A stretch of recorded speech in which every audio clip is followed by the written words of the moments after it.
தமிழ்நாடோட கிளப்ல மூலியமா நம்ம போயிருக்கோம். இது பார்த்தீங்க அப்படின்னா இதோட ஆஃப் ரோட் எக்ஸ்பீரியன்ஸ்.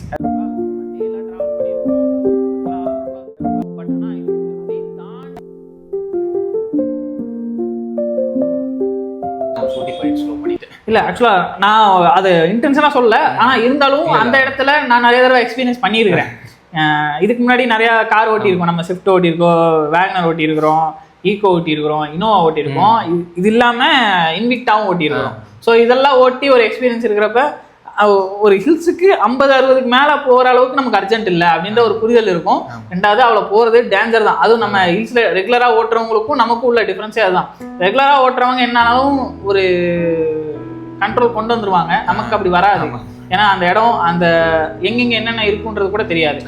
ஸோ அதனால நம்ம கேர்ஃபுல்லாக ஓட்ட வேண்டியது நம்ம அது கடமை. எப்பயும் போல ஸ்பீட் லிமிட் கம்மியாக ஓட்டுங்க. ஆமாம், வண்டி நல்லா பர்ஃபார்மன்ஸாக இருக்குன்னு சொல்லிட்டு ஃப்ரீயாக போகணும்னு நினைக்காதீங்க. ரொம்ப ரொம்ப கேர்ஃபுல்லாக இருக்கும். போட்டு ஒரே தட்டு மண்டையோட ஒரு அடி டம்முன்னு அடித்து கிளப்பி விட்டுரும். ஸோ அதனால் அது கேர்ஃபுல்லாக ஓட்டுங்க. ரெசார்ட் வந்து பார்த்தீங்கன்னா எல்லாம் ஓகே, நல்லா ரூமெல்லாம் பெருசாக இருந்தது, நல்லா பெட்டெல்லாம் பெருசாக இருந்துச்சு, எல்லாம் ஓகே, நல்லா எல்லாமே நீட்டாக வச்சுருந்தாங்க. என்னென்னா கொஞ்சம் உள்ளே போனோன்னா அந்த ஒரு ஸ்மெல்லு, ஒரு பழைய ஸ்மெல்லு மாதிரி ஒன்று வந்துட்டு இருந்துச்சு. அது எதனால வந்துச்சு? அது வந்து கேரளானாவே உங்களுக்கு தெரியும், எப்போ அது ஹில் ஸ்டேஷனாக எப்போ மழை பெய்யும் எப்போ வெயில் அடிக்குன்னே தெரியாது. மேக்ஸிமம் அங்கே மழை பெய்யறது தான் அதிகமாக இருக்குது. ஸோ அதனால் மேபி இருக்கலாம். ஆனால் மேன்பவர் அவங்க இன்க்ரீஸ் பண்ணியிருந்தா அது சார்ட் அவுட் பண்ணியிருக்கலாம். அந்த ரெசார்ட்டை பொறுத்த வரைக்கும் நான் நெகட்டிவாக பார்க்குறேன். ரெண்டாவது தண்ணி பாட்டிலேருந்து எல்லாமே பழைய தண்ணி, அதை குடிச்சு த்ரோட் இன்ஃபெக்ஷன் வேறு ஆயிடுச்சு. ஆமாம், எனக்கு எதாவது ஆன மாதிரி தான் இருக்குது, தொண்டை ஒரு மாதிரி வலிக்கிற மாதிரி. அது ரொம்ப பழைய தண்ணி, கொஞ்சம் அதையாவது ரீப்ளேஸ்மெண்ட் பண்ணியிருக்கலாம். ரூம் அலோகேட் பண்ணது எல்லாருக்கும் ஒரே மாதிரி ரூம் அலோகேட் பண்ணியிருக்கலாம். என்னன்னா ரொம்ப கீழே இருக்கும்போது அந்த ரூமோட வென்டிலேஷன்ஸ் ப்ராப்பராக இல்லாத மாதிரியும், அந்த ரூம் ஒரு மூடி வச்சு ஒரு மாதிரி இருந்தா இருக்கும், அந்த மாதிரி ஒரு ஃபீல் பண்ண நான். ரூமுக்கு ரேட்டிங்ஸ் கொடுத்தா எவ்வளோ கொடுப்பீங்க? ரூமுக்கு 10க்கு 5 கொடுக்கலாம். 10க்கு 5 தான். ஆமாம், நம்ம பாண்டிச்சேரியில் போனப்போ அதுக்கெல்லாம் 10 கொடுப்பேன். அது நம்ம தனியாக அதுலேயும் அதுக்கு பட்ஜெட் கம்மி இல்லையா, 3000 என்னமோ 4000 மொத்தமாகவே அது 4000 தான்.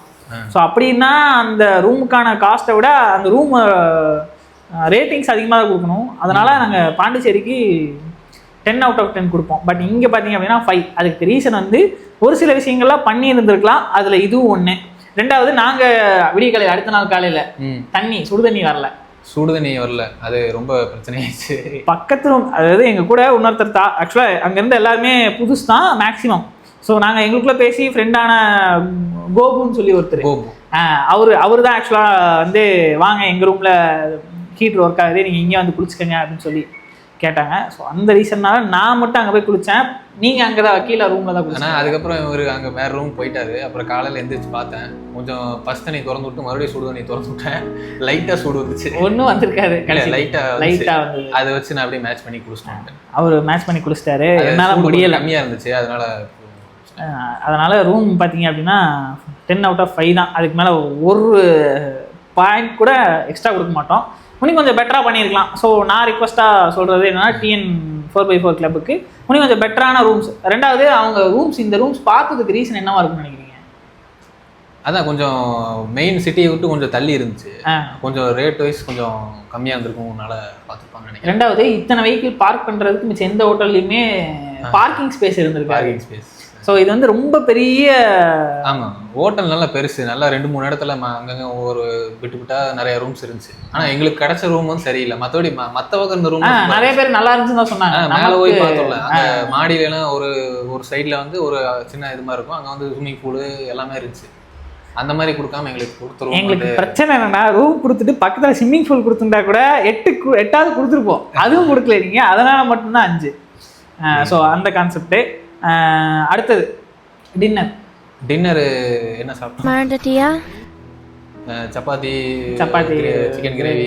அப்புறம் நீங்கள் உப்புமா சாப்பிட்டீங்களா? உப்புமா தோசையும் சாப்பிட்டேன் நான். ஃபுட்டு ஓகே தான், அந்தளவுக்கு ஓவன்லாம் சொல்ல முடியாது, ஓகேவா இருந்துச்சு. ஸோ அதுக்கு பார்த்தீங்க அப்படின்னா அந்த ரெசார்ட்டில் கொடுத்த ஃபுட்டுக்கு 10க்கு நான் 7 கொடுப்பேன். நீங்கள் 7 கொடுக்கலாம். 7 கொடுக்கலாம். அடுத்தது இப்போ ஃபுட்டு ஓகே தான், ஒன்றும் பிரச்சனை இல்லை அப்படின்றத சாப்பிட்ற அளவுக்கு இருந்தது. மிச்ச பக்கம் கம்பேர் பண்ணும்போது இது நல்லா இருந்தது. ஸோ அதனால் கிடைச்ச சாப்பிட்டு, ஏன்னா நம்ம பர்பஸ் வந்து ஆஃப் ரோட் பண்ணுற கான்செப்ட்னால நம்ம அதில் இதெல்லாம் பெருசாக ஃபோக்கஸ் பண்ணலை. பட் ஆனால் பண்ணி இருக்கணும் கிளப் மெம்பர்ஸ் எல்லாம். கொஞ்சம் இன்னும் கொஞ்சம் அதை பெட்டரா ஆமா கொடுத்துருக்கோம். ஆமா எல்லாம் வர கஸ்டமர்ஸ் எல்லாமே ரொம்ப ரொம்ப பெரிய பெரிய ஆமா எல்லாமே பிசினஸ் மேன் தான் மேக்ஸிமம். ரெண்டாவது அவங்களாம் அவங்களும் கொஞ்சம் மனசுல இருந்திருக்கும் என்னடா இப்படி பண்ணிட்டாங்க. ஆமா ஆமா எனக்குமே இருந்தது லைட்டா. நம்ம அவ்வளவு பெரிய ஆள் இல்லை, இருந்தாலும் நமக்கு இல்ல இருக்கு. நமக்கே அப்படி இருக்கும்போது ஆமா ஆமா எல்லாருமே பெரிய பெரிய ஆளுங்க தான்.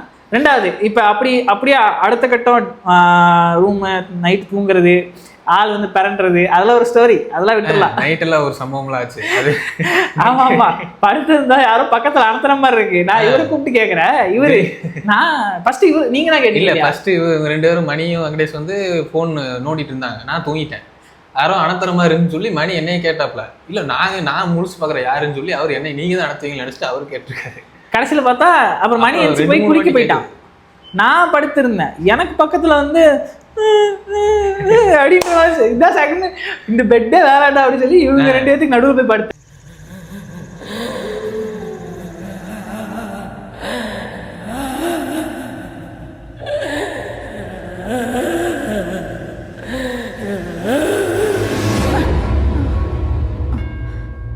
டக்குன்னு யாரும் தெரியும் பார்த்தா அந்த பெட்ல இருந்து இங்க வந்து இங்க பட்டுட்டாங்க. சரியான ரோஸ். அப்புறம் சரியான பண்ணாங்கி போச்சு. அப்புறம் மணி அந்த பெட்டுக்கு போய் குடிச்சிட்டாங்க. அப்புறம் என்னால சரி சொல்லி முக்காடு எடுத்து போதி படுத்தவன் தான். அதுக்கப்புறம் அந்த மாதிரி இது இல்ல.